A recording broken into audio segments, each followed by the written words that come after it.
We will discuss about the reflection of a light through a prism or glass prism. I consider this is a prism. A, B, C is a prism having a refractive index n. Now I want to study about the path of light. So I consider this is our incident ray. ये मेरे पास incident ray है, and it falls at a point of P. As we know that this ray is going from here, and this is your glass. This prism is made up of glass. It bends towards the normal. So for that, I will draw a normal. This is our normal. This is our normal. Now it makes an angle of incidence I. As the ray is going from the relative tensor, so it bends towards the normal. I take it bends along this direction. So this is our refracted ray, and it makes an angle of R with normal, known as angle of refraction. Further, as the ray, this refracted ray falls on this face, that is AC, it also suffers refraction. So to know the direction, so first I draw a normal. This normal is always perpendicular to the surface. So this is our, if I take this as a R1, this will be your R2.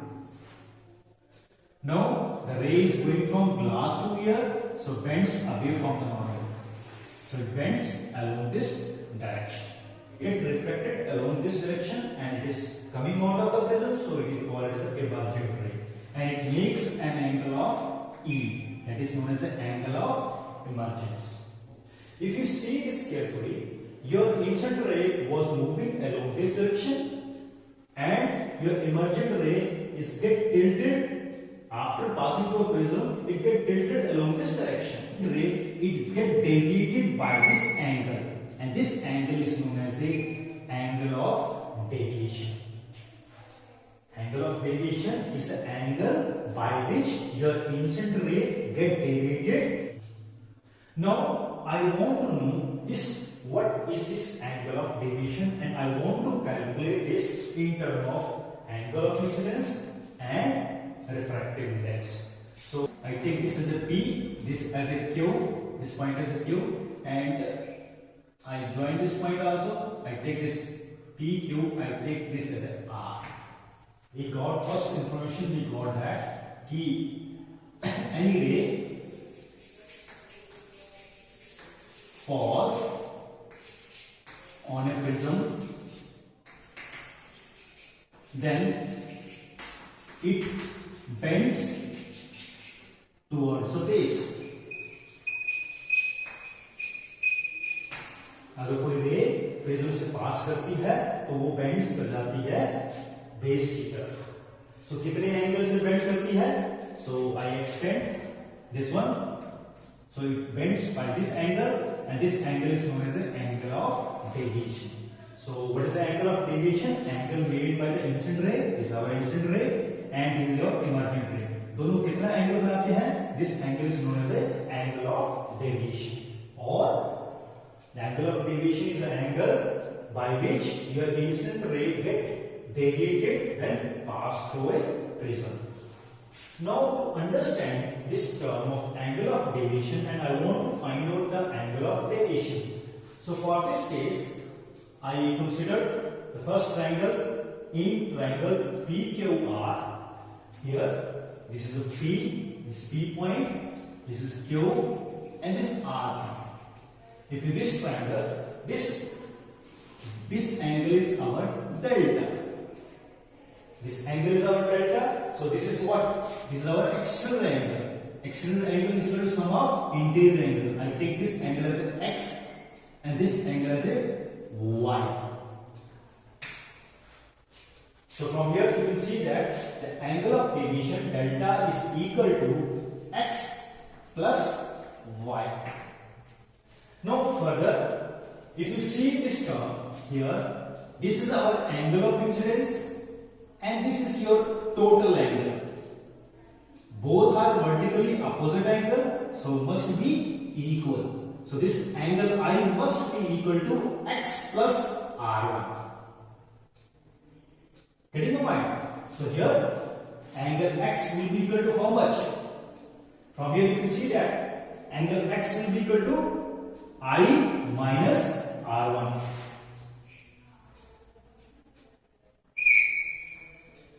And similarly, our y is equal to, this is our angle of emergence, and this will be equal to this total angle because vertically opposite angle. So this y will be equal to how much? This y will be equal to total E minus R2.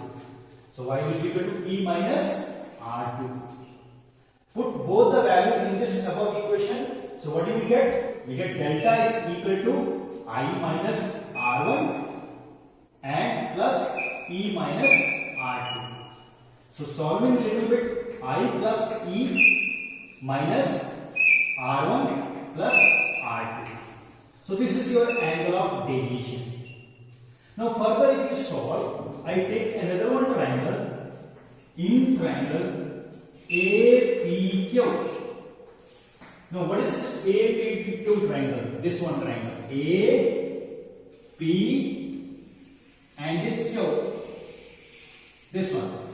This triangle. So in this triangle, we know that sum of the angles of a triangle is equal to 180 degree. So I take this angle as A. So this is your A plus angle is what? This angle, this triangle. So this APQ. APQ plus angle AQP is equal to 180 degree. Now I want to find out the value of APQ and AQP. Now if you see carefully, this one, this total angle is how much? If total angle कितना है? Because this is our normal and this is our normal and this is this much. So this angle will be how much? 90 degree. I want to find out the angle APQ. I want to find out this angle. This one angle. So I want to find out this angle and this angle is your R1. So the angle APQ will be equal to 90 degree angle minus, this is 90 minus R1. This is R1. So this is this much. So what do you get? So here angle APQ is nothing but it is equal to 90 minus R1. Similarly, angle AQP will be equal to 90 minus R2 from that side. So put up both the values. So what do you get? Angle A is E plus 90 minus R1 plus 90 minus R2 is equal to 180 degree. So here 90 and 180. So we get angle A is equal to R1 plus R2. So this is your angle of prism. So from here you can see that if you put the value in this equation, so I take this equation as a 1, this as a 2. 1 and 2. So what do you got? Delta is equal to I plus E minus angle of prism. So this is your angle of deviation. So if you know the angle of incidence, you know the angle of emergence and angle of prism, we can able to find out the angle of deviation. If you draw an experiment and at different angle of incidence, I will calculate the angle of deviation. So at different angle of incidence, we calculate different angle of deviation. So मैं angle of incidence को vary करता जाऊंगा 30 degree, 40 degree, 50 degree, and then we calculate experimentally the angle of deviation, and we get different observations. If I draw all the observations on the graph, so here our this angle of deviation and here is our angle of incidence. So if you draw the graph between angle of deviation and angle of incidence, it is observed that the graph is obtained to be of this shape. Means if your angle of incidence is small, then your angle of deviation is large. increasing the angle of incidence, your angle of deviation decreases, and at a certain point, your angle of deviation is minimum. And if you further increase the angle of incidence, your angle of deviation further increases. At this particular angle of incidence, that is this much, so at this particular angle of incidence, your angle of deviation is minimum. So at an angle of minimum deviation, your angle of incidence is equal to the angle of emergence. So this is a very, very important observation we got, that is angle of minimum deviation. Angle of minimum deviation is the minimum angle by which the ray gets deviated from the prism. At this angle of minimum deviation, we observe that the angle of incidence is equal to angle of emergence. If angle I is equal to E, अगर I E के बराबर है तो R1 R2 भी आपस में क्या होंगे? They must be equal. So R1 is equal to R2. This is only when angle of deviation is minimum. Now, if you put this value in this third equation, so what do you get? From 3, so angle of minimum deviation, right here, delta M.